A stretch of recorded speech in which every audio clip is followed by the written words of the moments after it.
equipment for the journalists, whether they're using iPhones or they're using DSLR cameras. Now, we started off with these very heavy video tripods that we asked the journalists to take, and we found that they just wouldn't take them with them, or they complained all the time.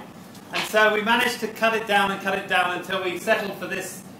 This is a carbon fiber tripod, so it's very light, but it can be quite stable, and it's very quick to put up, and I'm going to do that for you right now. But getting the cameras on the tripod makes a huge difference between something that looks professional and something that looks like it's just been done by a citizen journalist. And we're competing with the citizen journalists, so we need to try to rise above them. And the other thing about this, although it's very light, you can hang your bag off the bottom. If it's a windy condition, the bag can just sit on the bottom of the tripod, which actually makes it incredibly stable. If I can get it on the thing. Okay, like this. So now you can see it's actually very difficult to lift that tripod, and it's good in wind. So it's a compromise. We didn't go with a video head. If you want to get a proper video head, you need to have a huge thing to do it properly. If you want to do these pans and tilts. But you'll notice in my video there's no pan and tilts. We decided, okay, we're going to go with something really simple that's very quick to set up and move to the position, and we'll just keep things really, really simple. We don't try to do anything complicated unless we're following something that's moving fast. We just put it on and we lock it down, and we do a series of different types of pictures, wide, medium, and tight. Okay, so the bag, as you can see, is quite heavy, and inside there's a few things, just a few gadgets. This is for doing time lapses. It's just a cheap unit that allows you to create those wonderful time lapses with people moving fast or clouds moving across the sky. This is the sound kit, and the sound kit allows me to do interviews. It has a small sound recorder here. Again, very light, very good quality, very cheap, surprisingly, but is able to do professional quality with getting ambient sound, and we can also use it for interviews. We have a little wind muff that comes with it. We have a small shotgun microphone that goes on top of the camera. Just allows us to get better quality sound. Sound is really important. Sound is 60%, 50%, 60% of the video. Getting that right is just as important as getting the video right. Then we have a few other little things. This is an additional microphone that we use if we've got two people for doing an interview. Again, this is for doing my voiceovers, which I do with this in the hotel. But remember as well that with that comes that the computer goes into the backpack, and I don't have to go to the office. In fact, I had it specifically written into my contract with China Daily that I only had to go to the office once a month, because there's absolutely no point in me being in the office, because everything I can do, I can report from where I am, I can edit and I can send from wherever I am. I don't need to actually come into the office, and I can talk by the phone with people. Obviously, once a month it's good to come in and have meetings and do all those things you need to do. But actually, I need to be mobile and where I am.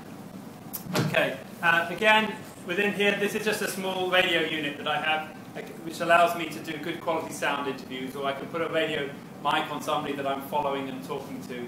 And it all goes into this little bag here that can sit on my belt if I want to. So that's my sound kit. Some cameras. Because we found, particularly when you're working with photojournalists, you have no problems with all of this gear. They're quite used to carrying heavy bags. When you're working with writers, they don't want to carry all this stuff. And so we have to make it as easy for them as possible, otherwise they just won't do it. And we discovered that very early on, and making things comfortable. So this actually is like a shoulder brace that allows me, in this case, either carry one or two cameras. But it's very comfortable. So I can stick this on and clip it on, and I can walk around and hardly feel the weight of the cameras. It's also secure because I can lock my cameras in.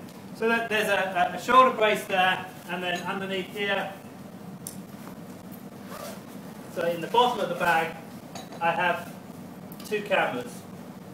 So these, we don't have to have two. Sometimes we just work with one camera, depending on the journalist. This is my personal preference. So the two cameras can clip on. There's one on here. I'm going to just put this on here. So this is the second one that clips on here. So I have one long lens and one wide lens. So I can choose which camera to use.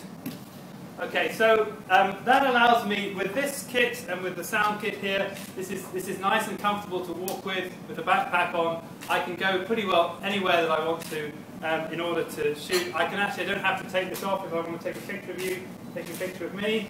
I can do that, or I can do it with a wide angle lens here. If I want to put it on the tripod, which I must do, I can very quickly just take it off there, drop it onto the tripod. I can move it to where I want, lock it down, and then take my 10 seconds of film, whatever I want to do. So trying to get this as simple as possible, and you know, the video that you saw before from the pool was all done with this kit.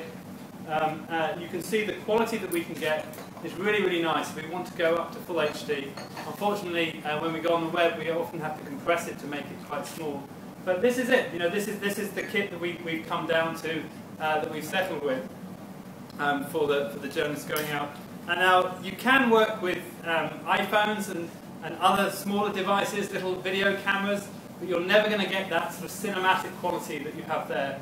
And again, we're always trying, when we're looking at working against or with citizen journalism, depends on how you want to see it, we're always trying to go up a level and try, when people see our content, they want to see it that it's something that is different and that is better. We kind of believe that if people go onto the internet when they can see anything, it's quality that really matters, that they will gravitate towards something that they feel is good quality, which is what we're trying to do here. Just fire, and this is just a peculiarity of these cameras, that you clip this onto the back of a,